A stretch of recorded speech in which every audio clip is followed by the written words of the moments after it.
Monsieur Antoine Charpagne, bonjour. Bonjour, merci de me recevoir. Je suis très content de vous interroger. Alors, question habituelle et rituelle, est-ce que vous pourriez vous présenter rapidement en quelques mots, s'il vous plaît? Oui, bien sûr. Donc, je m'appelle Antoine Charpagne. Je suis responsable culturel du mémorial de Waterloo, qui est en fait la principale institution muséale du champ de bataille ici en Belgique depuis maintenant 2 ans et demi. Et je suis également doctorant en histoire donc à l'UCL Louvain-la-Neuve, où je travaille sur la préservation et la conservation des théâtres d'opérations européens de la période napoléonienne jusqu'à la Seconde Guerre mondiale. Voilà. Bon, très bien. Alors, ça tombe bien parce que cet entretien est consacré à Waterloo. Et donc, ma première question Parfait. sera la suivante pour rentrer dans le vif du sujet. Donc, après coup, bien évidemment, certains ont reproché à Napoléon d'avoir emmené Soult avec lui et d'avoir laissé Davout à Paris. Alors, les Napoléoniens nous expliquent que Napoléon avait besoin d'un homme de confiance fiable à Paris pour éviter qu'on travaille politiquement dans son dos, comme on l'a pu le voir par la suite avec Fouché. Et Exactement. durant cette campagne de Belgique, cette fameuse campagne de Belgique, beaucoup ont considéré que Soult s'est montré très inférieur à Berthier dans le rôle de major général de l'armée. Est-ce que vous pourriez faire un commentaire sur ces deux aspects, Davout à Paris et Soult, major général, défaillant? Alors, bon, bien sûr, c'est faire de l'Uchronie là maintenant, mais c'est vrai que lorsqu'on connaît les compétences militaires de Davout tout au long du Premier Empire, c'est le seul maréchal à vaincu de Napoléon, c'est certainement pas pour rien. Certainement, son apport sur le terrain aurait pu être différent. Alors moi, je pense pas en tant que major général. Là, hélas pour Napoléon, je crois qu'il y en a un qui aurait surpassé tous les autres, c'est Berthier, et on le sait, il n'est pas là en 1815. La preuve avec Soult. Il faut savoir que Davout supplie presque Napoléon de l'emmener avec lui en Belgique. Et donc là, finalement, on aurait pu imaginer un Davout commandant de l'aile gauche, par exemple, qui, à la place de Ney, aurait certainement moins hésité aux quatre bras le 16 juin. Alors après, on fait, comme je vous le dis, de l'Uchronie, mais le fait est que les compétences militaires de Davout ne sont pas à démontrer. Mais je crois vraiment, en effet, que le point principal concernant Davout, c'est c'est cette nécessité et cette volonté de Napoléon, en effet, d'avoir quelqu'un de confiance à Paris. Et comme vous l'avez très bien dit, Franck, le comportement de Fouché après montre bien qu'en effet, c'était complètement indispensable avant la bataille de Waterloo. Et juste pour finir sur Soult, est-ce qu'il a vraiment Oui, été défaillant dans son oui. rôle? C'est-à-dire que, est-ce que son incapacité a vraiment été. Est-ce que ça a eu vraiment un réel impact sur la campagne de Belgique? Alors, je dirais que, premièrement, Davout a été un excellent ministre de la guerre. En 3 mois, il arrive quand même à remonter une armée considérable. Donc, le fait est que là, pour le coup, Napoléon ne s'est pas trompé sur ses capacités. Par contre, Soult, en effet, ou du moins, alors je ne sais pas si on peut parler d'incompétence ou de défaillance, mais le fait est qu'il y a eu un truc qui n'a pas fonctionné. Je pense tout simplement qu'il n'est pas à la bonne place. Et ça, pour le coup, c'est Napoléon qui en est le principal responsable, le fait est. Ouais. Alors, sur le plan théorique, on va dire, j'ai écouté des historiens anglais parler de la bataille de Waterloo et il y a deux, trois historiens que j'ai écoutés et c'est assez intéressant parce qu'ils disent que sur le papier, le plan de Napoléon était parfait, c'est-à-dire la Mm. grande technique napoléonienne, s'immiscer entre les deux armées, battre la première armée prussienne, battre l'armée anglo-hollandaise, belge, etc. Pourtant, sur le papier, rien ne se passe comme prévu. Et beaucoup d'historiens expliquent qu'en fait, Napoléon perd la bataille de Waterloo le 16 juin au soir. C'est-à-dire que l'armée anglaise arrive à retraiter en bon ordre, les Prussiens ne sont pas complètement détruits, et pire, ils arrivent à se reconstituer et surtout à promettre aux Anglais qu'en cas de bataille, ils se rapprocheraient du champ de bataille, tout simplement. Donc, comment expliquer que ce plan en théorie parfait, en définitive, se termine par une catastrophe? C'est la grande question concernant la bataille de Waterloo, ça justement. Et c'est pour ça que je pense qu'elle fait encore parler autant aujourd'hui. C'est parce qu'en effet, sur le papier, et ça pour le coup, les Britanniques ont raison, enfin, pour moi en tout cas, le plan de Napoléon, il est parfait. Voilà, il n'y a rien qui peut ne pas fonctionner correctement. Et le fait est que ça ne fonctionne pas. Donc il faut pouvoir essayer de l'expliquer au mieux. Moi, je ne suis pas tout à fait de l'avis quand même de dire que c'est perdu le 16 juin. Parce que même si Ligny n'est pas une victoire décisive, en fait, c'est plutôt la poursuite des Prussiens qui est mal gérée et pas tellement la bataille de Ligny en elle-même. Le fait est qu'il y a, oui, ce côté des quatre bras qui là pose problème. Ney aurait dû certainement réagir plus vite, ça c'est une certitude. Après, le fait est que même le jour de la bataille de Waterloo, quand on prend finalement le déroulement chronologique des choses, à 19h, Napoléon il a gagné la bataille de Waterloo, ça c'est un fait, c'est une certitude. Ney a pris la haie sainte, l'artillerie française prend en enfilade les alliés sur le plateau, et là c'est terminé. Donc c'est vraiment l'arrivée des Prussiens si soudaine qui fait que oui, là très rapidement la bataille est perdue, ça conjugué avec le recul de la moyenne garde qui en effet recule, et ça provoque des soucis dans les lignes. Mais une fois qu'on a dit ça, je crois qu'il est nécessaire, à notre niveau d'historien, maintenant d'aller creuser un peu plus dans le détail. Parce que quand on expose le plan de la bataille de Waterloo à dire à telle heure, l'attaque de Drouet d'Erlon foire, entre guillemets, et voilà. Et en fait, ça ne nous amène pas assez d'éléments de compréhension, à mon sens, pour dire, mais voilà, il a perdu la bataille de Waterloo. Et certains historiens mentionnent même qu'en fait, il a gagné cette bataille. Et du moins contre l'armée de Wellington. Voilà. Et que finalement, c'est vraiment l'arrivée de Blücher qui fait que ça se retourne complètement. Alors après, on est plutôt tous d'accord pour dire que même si au soir de la bataille de Waterloo, Wellington est battu, il gagne quelques jours. Est-ce que ça va lui permettre après d'aller plus loin dans la campagne de Belgique? On ne le saura jamais, mais le fait est que l'armée française est quand même bien amochée au soir du 18 juin.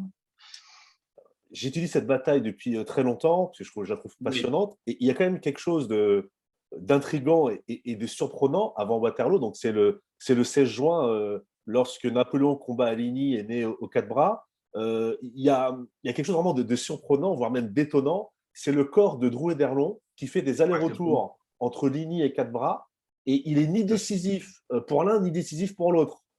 Comment expliquer déjà deux choses que Drouet d'Erlon ne prenne pas une responsabilité dans un sens ou dans l'autre, et puis ces ordres contradictoires qui font que Drouet d'Erlon il est perdu. On parlait du rôle du major général, on va retaper un petit peu sur sa tête, mais le fait est que ça, c'est une de ses missions principales, faire en sorte que les corps d'armée soient coordonnés. Et le fait est qu'en effet, Drouet d'Erlon, il reçoit des contre-ordres toute la journée, et qu'il ne va pas prendre, et ça, pour le coup, il a clairement aussi une part de responsabilité, c'est-à-dire qu'il a le grade, normalement, pour aussi, à un moment donné, prendre l'initiative de dire « Ok, je reçois les ordres d'aller d'un côté ou de l'autre, et ben je marche au canon d'à côté, et tant pis, et j'assume cette position-là. » Bon, bien sûr, on serait tenté de dire que si Napoléon lui demande de marcher à lui, ben, tant pis, il marche à Napoléon et il laisse tomber, entre guillemets, le maréchal Ney. Mais ça, pour le coup, c'est une non-manœuvre qui sera décisive, parce que si Drouet d'Erlon et son corps, qui sont frais, arrivent sur le champ de bataille de Ligny, incontestablement, les Prussiens sont en bien plus mauvaise posture le soir du 16. Ça, c'est une certitude. Pendant 15 ans, 20 ans, Napoléon a eu différents principes de guerre, des points essentiels de sa stratégie. L'un des points notamment révélés dans la campagne d'Italie, c'est, même s'il est en minorité, c'est de concentrer ses forces pour être en position massive sur le point qu'il a décidé d'attaquer. Or, là aussi, autre chose surprenante dans la campagne de Belgique, le 17 juin, Napoléon divise ses forces, alors que son succès a toujours reposé, entre autres, sur la concentration. Comment expliquez-vous cela?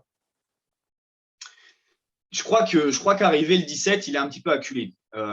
Faut pas oublier que Ney, le 17 au matin, tôt le matin, doit bouger pour finalement bousculer l'armée alliée pour qu'elle recule, ce qu'il ne fait pas. Napoléon est obligé de se déplacer pour mener lui-même cette retraite. Donc le fait est que ça provoque chez lui nécessairement des ajustements tactiques.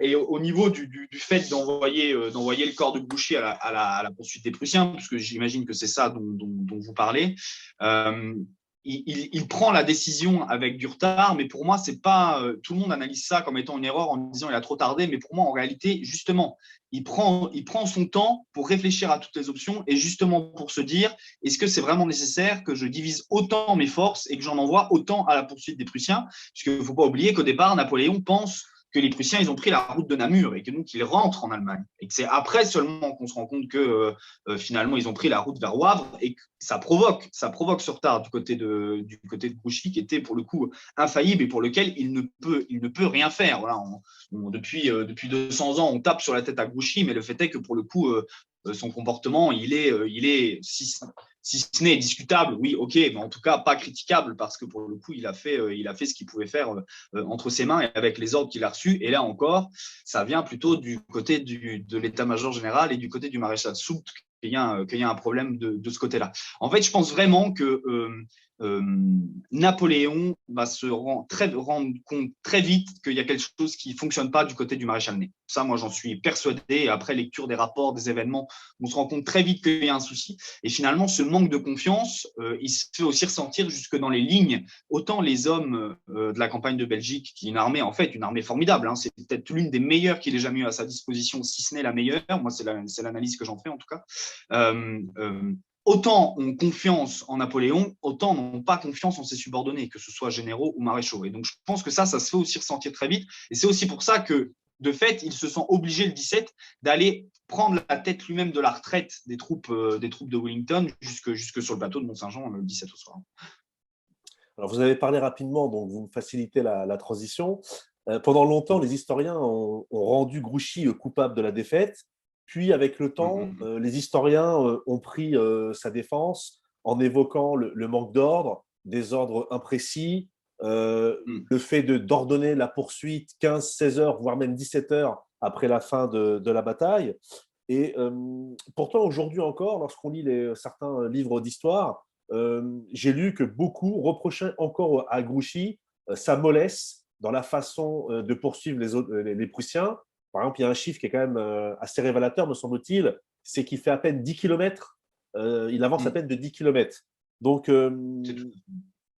est-ce qu'aujourd'hui, on peut quand même dire que Grouchy a quand même une part de responsabilité, ou au contraire, Napoléon et son major général doivent aujourd'hui, entre guillemets, assumer cette erreur de lui avoir confié à peu près 30 000 hommes?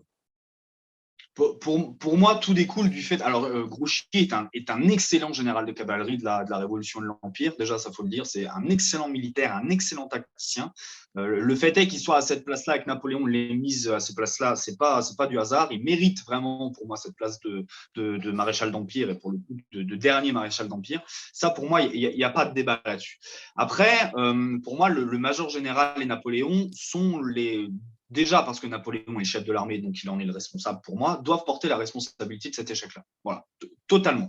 Ce qui est discutable, c'est le fait que Grouchy, finalement, n'ait pas marché au canon. Ça, on peut le discuter, mais c'est contrebalancé très justement par le fait que les contre-ordres justement se suivent et que finalement, pendant des heures entières sur la journée, il ne va pas recevoir l'ordre qui va lui dire finalement justement de couper la ligne et d'arriver du côté du bois de Paris et donc du côté de Mont-Saint-Jean. Donc, il reçoit un ordre, en fait, je crois qu'il est 10 heures du matin, le 18, qui lui dit finalement de marcher vers Wavre, et lui, il va se tenir à ça. Il faut quand même aussi noter que Grouchy, il va battre les Prussiens, enfin l'arrière-garde prussienne à Wavre, alors c'est que l'arrière-garde, mais il va quand même les battre, et surtout qu'il va réaliser l'exploit, qui est vraiment un exploit, de pouvoir faire rentrer son corps d'armée en France sans subir quasiment aucune perte, ce qui est pour le coup dans un climat comme celui-ci, avec le gros de l'armée qui déjà finalement est en déroute, vraiment un acte qu'il faut pouvoir mentionner, puisque ça, pour le coup, c'est sa responsabilité et c'est sa réussite à lui, je pense. Mais, pardon d'insister, mais par exemple, le général Vandamme, qui est son bras droit, le force, il lui dit, d'après les rapports, les témoignages, il l'exhorte à marcher au canon, et pour qu'il joue un peu le rôle du général Desaix à Marengo. C'est-à-dire que est-ce que les défenseurs de Grouchy ne sous-estiment pas le côté, comme vous avez parlé tout à l'heure de l'officier, la capacité en fait de l'officier, du bon officier, de sortir de son rôle tel qu'il avait été prévu par le grand chef? Parce que parfois un officier doit désobéir pour apporter sa pierre à l'édifice. Tout à fait, et c'est la version défendue par Napoléon lui-même en fait. Finalement, le premier qui va réécrire la bataille de Waterloo, c'est Napoléon lui-même, et il va mettre finalement tout sur la tête de Grouchy, Ney et d'Erlon en disant mais voilà, c'est pas ma faute. j'ai pas eu des subordonnés capables de prendre l'initiative. C'est un point qu'il faut noter et qu'il faut noter dans les cases moins de Grouchy pour le coup. Oui, il aurait pu prendre l'initiative. Est-ce qu'il aurait dû le faire? Ça, c'est l'autre grande question. Est-ce que finalement, par peur peut-être de la réaction de Napoléon, de se dire mais je vous ai pas du tout demandé d'être là et voilà, c'est très compliqué, mais c'est d'autant plus compliqué d'aller se mettre dans la tête de ces officiers supérieurs d'il y a 200 ans qui sont vraiment acculés. Et il y a aussi il y a aussi derrière tout ça, je pense, et finalement autour de toutes nos discussions, un contexte politique qu'il faut rappeler, c'est celui du fait que tous ces gars-là avaient juré fidélité au roi, ou presque, en 1814, et qui se retrouvent à avoir encore quelques mois plus tard retourné leur veste et nécessairement, je pense, ont peur assez justement de ce qui peut leur arriver si jamais cette campagne de Belgique tourne mal. Et on le verra après, notamment le maréchal Ney et d'autres comme l'abbé Douairière vont finir sous le peloton, quoi. Donc tout ça fait aussi partie, je pense, de l'état d'esprit de ces gens-là à ce moment-là. Voilà, ça j'imagine. D'où aussi, comme vous l'avez dit tout à l'heure, le manque de confiance de la troupe pour les officiers. Tout à Alors, fait, exactement. C'est de ça. quand on parle justement de ce manque de confiance, là aussi, dans différents livres que j'ai pu lire, documentaires, livres, notamment chez les anglo-saxons, beaucoup évoquent, enfin, un certain nombre d'historiens anglais évoquent le fait que Napoléon a été trahi, c'est-à-dire que Fouché indiquait aux armées étrangères ou aux chancelleries européennes les déplacements de troupes dans les grandes lignes. On parle aussi de généraux le jour même de la bataille ou d'officiers qui ont traversé les lignes. Alors, la défaite de Napoléon, elle lui est imputable, il n'y a pas de débat là-dessus, mais est-ce que Napoléon a malgré tout été victime de trahison? Alors, je crois que, alors, il y a, bon, au niveau politique, au niveau de Fouché, pour parler de ce niveau-là, hélas, aujourd'hui, rien n'est prouvé. Le doute subsiste, c'est clair. En regardant un petit peu la lecture des événements, je ne suis pas sûr qu'avant le retour de Napoléon à Waterloo, après Waterloo, je veux dire à Paris, il prend le parti de retourner sa veste. C'est quand même quelqu'un de très intelligent politiquement, Fouché, et je pense qu'il attend quand même de voir le déroulé des événements pour finalement axer ses choix politiques du bon côté, du moins pour ses bons côtés personnels. Donc ça j'y crois moyennement sur le fait qu'il ait renseigné les chancelleries sur les mouvements de troupes, mais encore une fois, je peux me tromper. Après, sur le terrain, oui, il y a eu des passages de ligne. Alors, au début de la campagne de Belgique, c'est le 14 ou le 15, il y a un général qui traverse les lignes et qui va retrouver après Louis XVIII à Gand, en effet. Et le jour même de la bataille, il y a un officier donc, du 2e carabinier français qui, lui, également, traverse les lignes et, selon la légende, aurait renseigné Wellington du fait que c'est la garde qui allait donner.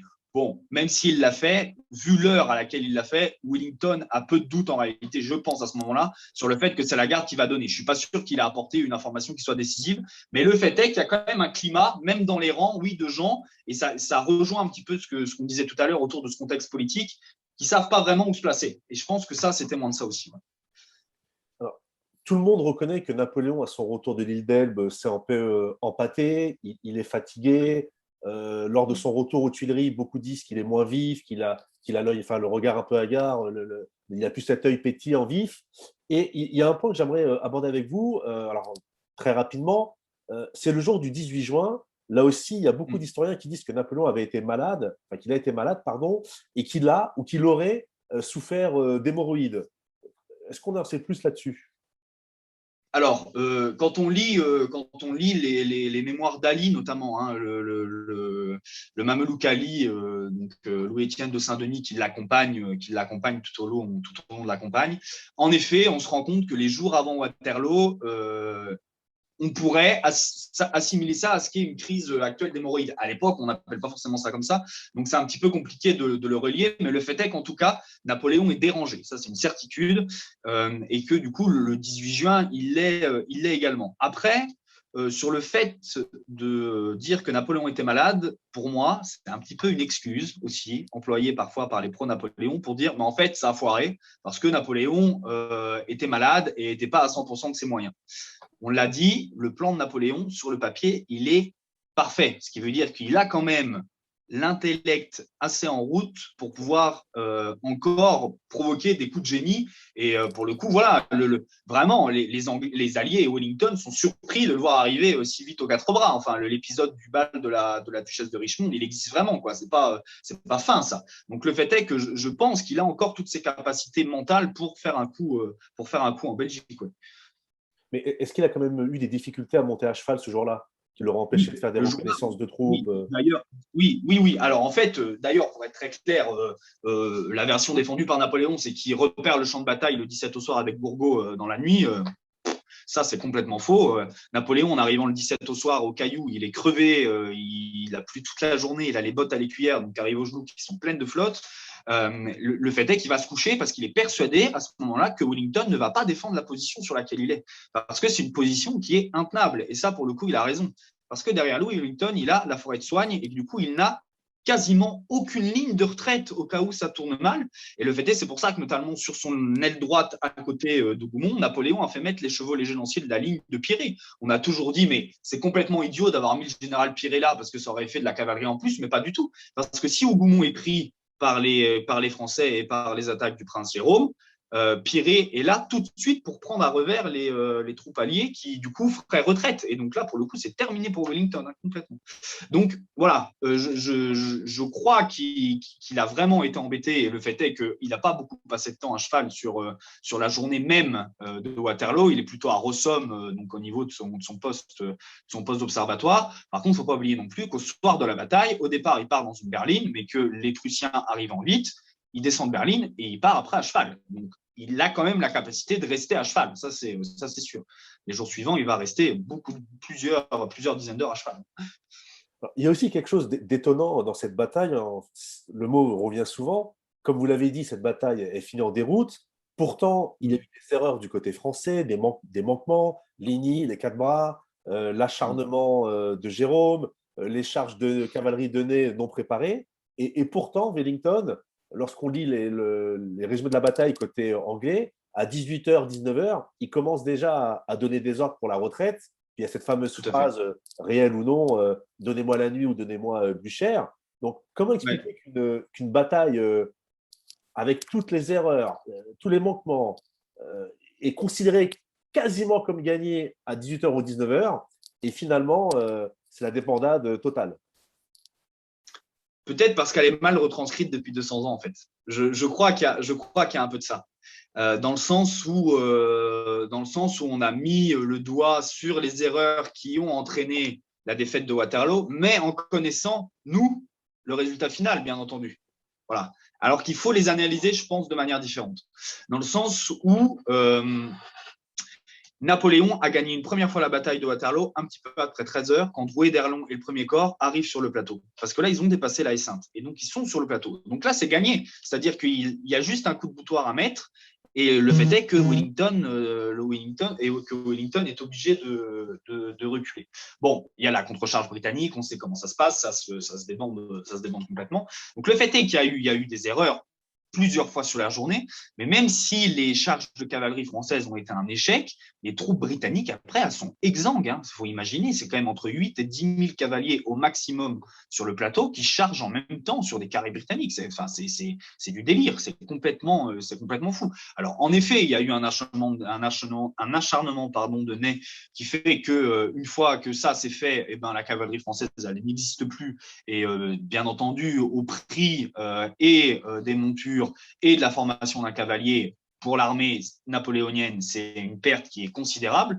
Mais je pense que vraiment, arrivé après la prise de la Haie-Sainte au soir de la bataille, Wellington considère qu'il a perdu la bataille de Waterloo. Ça, j'en suis sûr. Alors, on a souvent vanté les mérites de Wellington. Alors moi, j'ai une question sur lui, ça ne vous dérange pas. Est-ce que Wellington n'est pas un peu surestimé? Alors, je m'explique. Oui. Il a mis 8 ans pour libérer l'Espagne, alors qu'il avait le soutien des guerrieros et des troupes portugaises et espagnoles. Il faut rappeler quand même que l'Espagne était un front secondaire, que les Français se sont battus en Autriche. Et quand on regarde Wellington, en définitive, il a remporté que 2 vraies victoires très coûteuses. Donc, c'est Salamanque et Vitoria. Tous les autres sont des succès tactiques. Et encore qu'il est toujours forcé de se replier. À Toulouse, il est encore battu tactiquement par Soult. Donc, voilà. Quel est votre avis sur Wellington? je partage le vôtre et celui de Napoléon, en fait. C'est-à-dire que le matin de la bataille du 18 juin, ou le soir, je ne sais plus exactement, Soult, justement, qui l'avertit et dire, mais attention, les troupes anglaises sont de bonnes troupes. Non. Enfin, Napoléon le rembarre très clairement en disant que les troupes anglaises sont de mauvaises troupes. Et il dit très clairement comme ça, texto. Alors, ce ne sont pas de mauvaises troupes. Il ne faut pas non plus leur jeter la pierre. Et Wellington n'est pas un mauvais général. Par contre, très clairement, il a été surestimé. Et ça, c'est finalement la lecture anglaise aussi d'après la bataille, voilà, qui finalement se tire les marrons du feu à dire les Anglais ont gagné la bataille de Waterloo, sans finalement compter l'apport des Hollando-Belges et des soldats allemands qui étaient sous leurs ordres et encore moins prussiens. Et ça, c'est aussi finalement une lecture historiographique des historiens anglais après la bataille, et notamment, on le voit très bien dans les lettres anglaises de Seaborne. Par contre, le fait est que si c'est un très mauvais tacticien d'attaque, il a les capacités de résister. Et d'ailleurs, c'est ce qu'il va faire à la bataille de Waterloo. Il n'a rien fait d'extraordinaire. Il a attendu plus cher. Point. Voilà, on peut rien dire d'autre. Il n'y a pas de mouvement, de troupes de génie venant de la part de Wellington le 18 juin. Pas du tout. Il est retranché derrière ses lignes et il attend. Voilà, il sait que Blücher arrive, donc il attend. Alors pendant des années, on a considéré que cette bataille était une victoire anglaise. Puis ensuite, les gens ont un peu évolué. On a dit anglo-prussienne. Puis aujourd'hui, on dit anglo-prussienne hollandaise. Puis récemment, j'ai lu un auteur allemand qui disait que Waterloo, en définitive, était une victoire germanique.